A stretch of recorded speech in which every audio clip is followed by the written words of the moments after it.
Good afternoon, everybody. Good evening, good morning, wherever you are in the world. I thought I would carry on. I was sent a video by a very good friend of mine, Andy Ford, over the weekend, and I thought it looked really good fun, and I thought I'd have a go at it. And it's all about prog rock. And it's 20 questions about different aspects of progressive rock. So I'll try and get through these 20 questions as quick as I can, and we'll watch this now. Okay, right. The first question, which I've left in the description as well, so perhaps some of you might want to have a go yourself at it. And the first question is your favourite prog rock debut album. Well, Andy Ford beat me to that one. My favourite debut album, actually, of any genre is Tubular Bells by Mike Oldfield, but he beat me to it. So I thought I would show you one that I picked up on just a couple of years ago. And you could argue if they're prog or not, but I think they are. And this is a fabulous album by Public Service Broadcasting, their first one. And this came out in 2013. My God, it's 11 years old now, or nearly 11 years old. It's a great album, this one. They really did make their mark, and I discovered this group a couple of years ago, and great album. So, favourite debut album then is this one, and it's called Inform, Educate and Entertain from Public Service Broadcasting. Okay, the next question then is a progressive rock band that you've been introduced to lately. Not, sort of an old one, but a fairly new one. And unfortunately, this band, they were introduced to me after a Stephen Wilson concert, and they got round to making 3 albums. But unfortunately, they don't exist anymore. And this is Nick Begg's band called The Mute Gods. And this particular one is Do Nothing To You Hear From Me. This is their debut, actually. And this is a fine album. They made 2 more after this. This is great. This is a fabulous album. This is Nick Beggs, and those people that don't know Nick Beggs, he was started off with Kajagoogoo, but he's played with literally everybody now in the prog rock world. Stephen Wilson, Steve Hackett, John Paul Jones, and a number of other people. This is his side project, as it was, because he was playing with Stephen Wilson at the time, and this is with Marco Minimum, fantastic drummer, and Roger King from Steve Hackett's band's keyboard player with the band, and the rest, the 3 of them do the whole thing. And this is stretched to a double album. It's fabulous album, dedicated to Chris Squire. This came out in 2019. This one came out. Great album, this. Great track from here is Night School for Idiots. Love that track. Okay, question number 3 then on this vinyl tag, which is great. It's good fun. Is name an album, or show an album, I should say, it's coming up to 50 years old this year in 2024. Well, I could not resist this one, and this is Focus Hamburger Concerto. Fabulous, fabulous album, this one. Love this. Jan Ackerman and Tish Lamvia, absolutely on fire on this album. Personally, it's my favourite from them.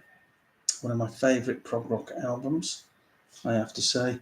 The first side is taken up with 5 tracks. And then the second side is, love this album so much. Okay. Question number 4 then is your favourite progressive live album. Well, those people that know me know I'm not a great lover of live albums, actually.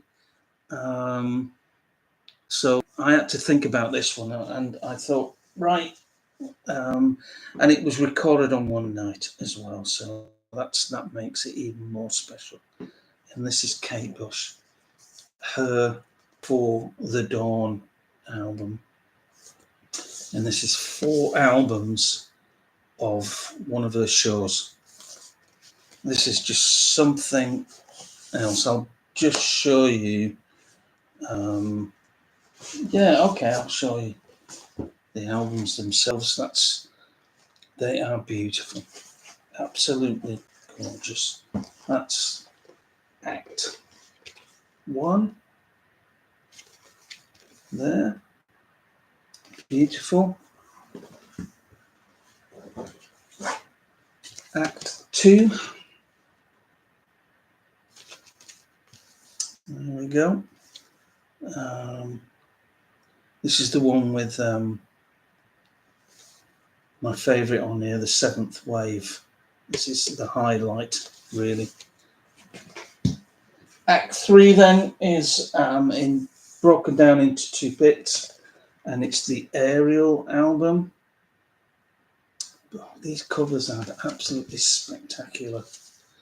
And it's Nocturne, Aerial, Among Angels and Cloudbusting on here.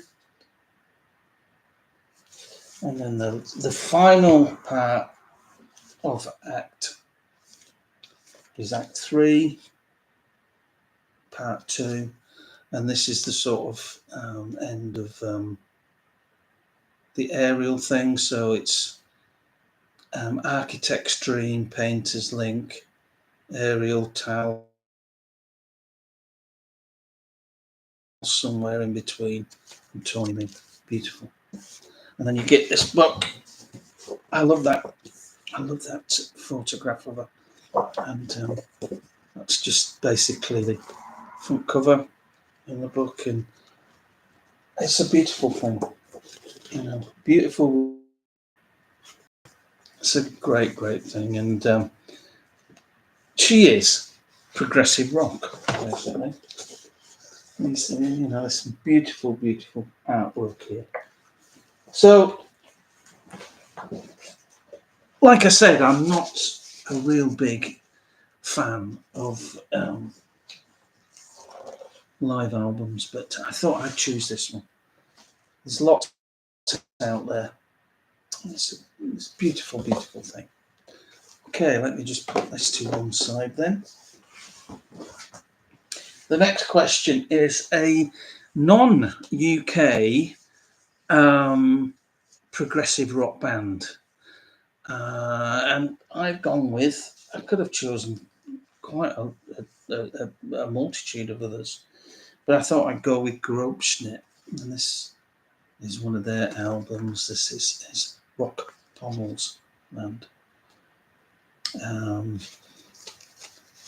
They were huge in Germany, still are, to be perfectly honest with you. Beautiful artwork. And they are a sort of German version of the Gabriel era Genesis. They do sing in English, so don't be put off by the title, you know, of the band, Grubsnit. They do sing in English, and they're great. Really, really great. And this is a reissue, and all their reissues, they're very hard to find now, unfortunately. Always come with some live stuff. So Rock Pommel's Land, the title track on the original album, took up the whole of the second side, and what they've done here on one of the albums, this is a double, is extended it onto the last side, so it's over 20 minutes long. Beautiful, really, really great. Great package. You've got two quite substantial books inside these things, and great. You know, there is another sort of, well, it's not sort of, it's a question, an album to recommend, but there's not a band to recommend, but I would recommend these. If you're big on your prog rock, then that's a band to come up with and go and investigate. Next question then is a retro prog, Proto prog album that was released prior to what a lot of people seem to think is the first prog rock album prior to this one. And I've come up with the band Love. Very, very sort of progressive, rock based. This came out in 1997. Really, really great. Great singing, great arrangements, great playing. Arthur Lee, great guitar player, great vocalist. Really great album, this one. So this was issued prior to In the Court of King Crimson. So in a lot of ways, I think it's progressive. I think it's very progressive, this. So Love Forever Changes. I'll try and be as brief as I can. Next question then. An album with an epic long song on it. I could have chosen many albums. But I thought I would go with this one because it is my favourite from this band. And he is my favourite musician. And this is Bebop Deluxe, Modern Music. And on the second side, the Modern Music Suite is on there. And the thing is about 15 minutes long. Wonderful piece of music, this one. The Mighty Bill Nelson. The Mighty Bill Nelson. Great album, this one. Love it. Next question then. Yes, an album, a progressive rock album by a non-perceived progressive band. This was difficult, actually. It's quite difficult, this one. But I've gone with this. This is completely bonkers. This is Lol Cream and Kevin Godley, Consequences. This is totally and utterly bonkers, and it's rock. It is mad, absolutely mad. The 4-album box set telling you a story. Sorry, triple album. Sorry, apologies. It's 3 albums. Totally and utterly bonkers. It's narrated by Peter Cook, and this is the album that they did. It was the one that they did when they left 10cc. There they are. I'll just go for that. And it was to test this thing called a gizmo out. Love that. And This was a complete flop, but it's brilliant, believe me. It is fantastic. This came out in 1977. You know, for them to leave 10cc when they did, because 10cc when they left were on a real high, and they decided to leave. And in many ways they shouldn't have done. I think they regret it now. So there, yeah, that's the side of the thing there. It's a beautiful thing, beautiful box. I won't tear it all open and show you it, but if you want to be taken on a mad journey, it's a Marmite album. This, you either like it or you don't, then take a plunge with this. I think they've reissued it. This is an original. Do you believe that they've reissued it now on CD? I've not seen it. If I do see it, then I will buy it, because I'm wearing this out. It's great. It takes a lot of work, as progressive rock does. Let's be honest. Progressive rock is there to challenge you, isn't it? This does. Oh God! But it's funny with it, and Peter Cook is hilarious, absolutely hilarious on there. Okay, question number 9 then. A prog rock underrated lost gem. I could have gone for a multitude of albums as well, but I've gone with this, and this is Patrick Moraz. Story of I. This is an incredible album. This was made when Yes decided to take a break, and all of the members of the band made their solo albums. This is one of the best ones, actually. So Moraz was still part of the band when he made this. Unfortunately, he didn't come back. Actually, Rick Wakeman came back. This is a fabulous, fabulous album. A long lost, underrated classic. Although it's broken down into individual tracks, it's one continuous piece of music, basically. It is brilliant. Absolutely fantastic. Moraz is playing on here. He's got some percussionists from Rio de Janeiro on here, and they give it this really percussive feel about it. But it's all about Patrick's keyboards on here as well. So absolutely tremendous album, this. So this is a classic. It really, really is. Recommend. Fave vocalist then. Oh dear. Yeah, it's got it. For me, it had to be this guy. I've grown out of him now, I have to say, But when you do listen to some of his later stuff, he's still got it. He's an amazing vocalist, and it's John Anderson. Bit of a obvious choice, I suppose. Look at the artwork on this. This is his first solo album, Elias of Sonello. And I think, really, to be perfectly honest, he's never bettered this. This is a fabulous album.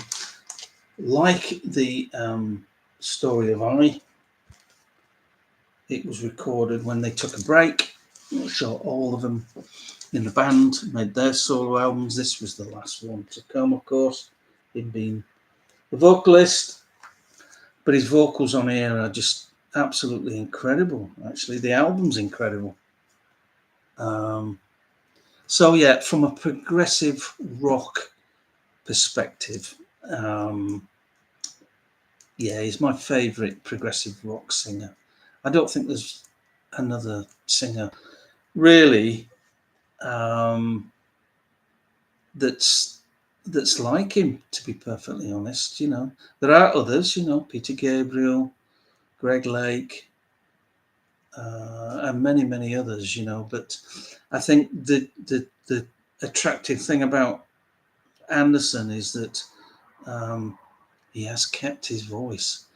You know, a lot of the other artists over the years have come down octave. He hasn't. He's looked after his voice really, really well.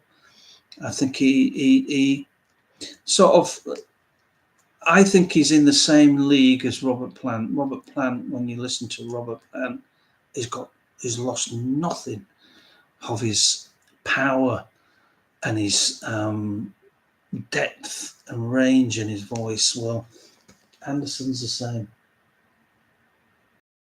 Fantastic vocalist. Brilliant, brilliant vocalist. So, John Anderson.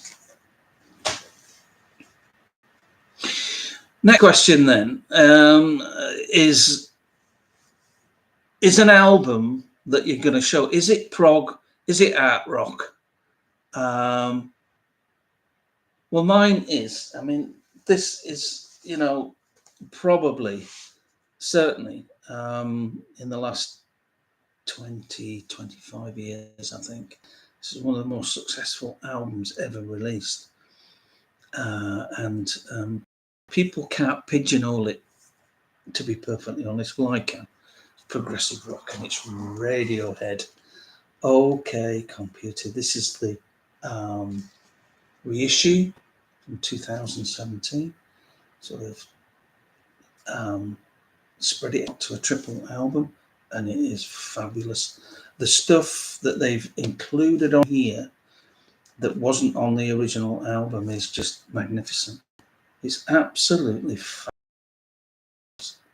Really, really is. 2 albums worth of it. Fabulous stuff. So, although it's gone on to be one of the biggest, you know, selling albums, it's progressive rock. It is progressive rock. There's no doubt about it. All this art rock stuff and all that. That was, as Andy Ford said in his really great video, actually, that was your 10cc's and that sort of thing, you know. This is progressive rock. I don't care what you want to pitch it all at, but this is progressive rock, this album. Progressive rock that challenges you. And that's what this album is. It's a fabulous thing. Fabulous thing. So there we go. Number, what am I on? 11. I'll try. Number 12 then. A solo artist from a band. This is great. This is brilliant. This chap's had a long-running solo career, but he's had a long-running off and on progressive rock band with Stephen Wilson. And this is Tim Bowness, his last album. I could have picked any of his albums, actually. I've got them all. And this is Butterfly Mind, his last one, from 2022. So 2 years ago this came out. Everybody and his uncle on this. This is a brilliant, brilliant album. This has got on with Stephen Wilson that he's in. When they come as well, he produced it. Great, great album, this one. Okay, so that was question number 12. 13 then. A genre-bending artist. Well, there's only one for me, and that's Stephen Wilson. Whew. He's done everything, hasn't he? This is, again, it's a bit of a favourite of mine, this one. Lovely cover. Great, great cover, this one.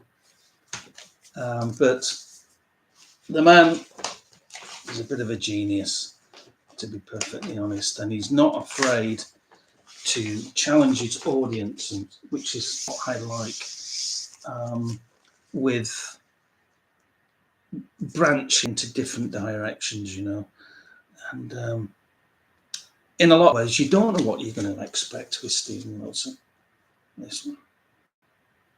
This one really had a track that really, well, I love this album, love it.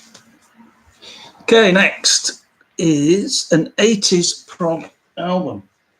I suppose the 80s really, a prog perspective, were all about Marillion, weren't they? You know, they were the big 80s prog bands, prog band that were new.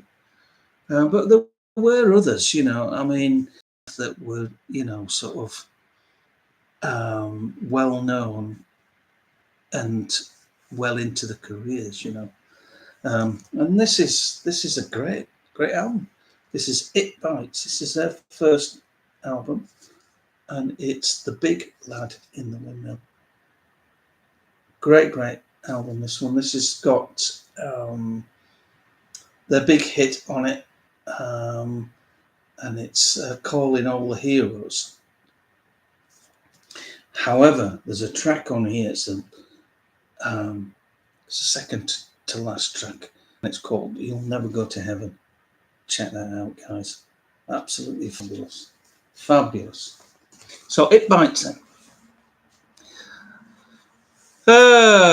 15, a late career album. So someone that was well into the career, late in their career, and they churned out an absolute belter. This is a great album. This is Mike Oldfield. Return to Almadon. This is great.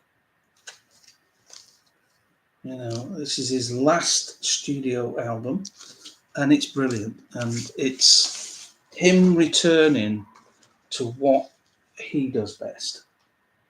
And what he does best is what I'm showing you. All those instruments being played by one man, him. And this is fabulous. It's just a shame that he's now packed it in. He's not continuing anymore. And in a lot of ways, I think this is a good way to go out. It's a great album. Nearly there, guys. You know, we talked.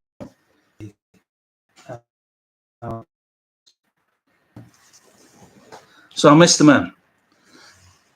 A prog pop album then. Band, but there was proggy as well, because they had the orchestra, and they had the pedigree of the guy that was heading it up. And this is their first album. This is Alan Parsons' project, and it's Tales of Mystery and Imagination, Edgar Allan Poe. This is their first album. So the first side is very poppy, but the second side is taken up with a massive track called The Fall of the House of Usher. However, the first side is quite poppy, you know, and on here, the band are basically the band Pilot. I don't know if you remember them. They were quite a successful band that Alan Parsons produced and took on, of course. But this is their first. I love it. I think it's my favourite. The other albums, they're not bad, but I like this one. So this is a pop prog album. Great album, this one. Okay. 18 then, so we've got 3 more to go. Your favourite artwork album. And I'm not going to bugger about. It's this. It's Close to the Edge. You know, the reason I picked this is Close to the Edge on. I think of that. Not that, which I think is a bit of a waste of time. It's that for me, actually. Fabulous album. So that's my favourite artwork from a prog perspective. An album you would recommend? There's loads, but I think it's if there's an album it's more sort of I hate the word krautrock, but it's pigeonhole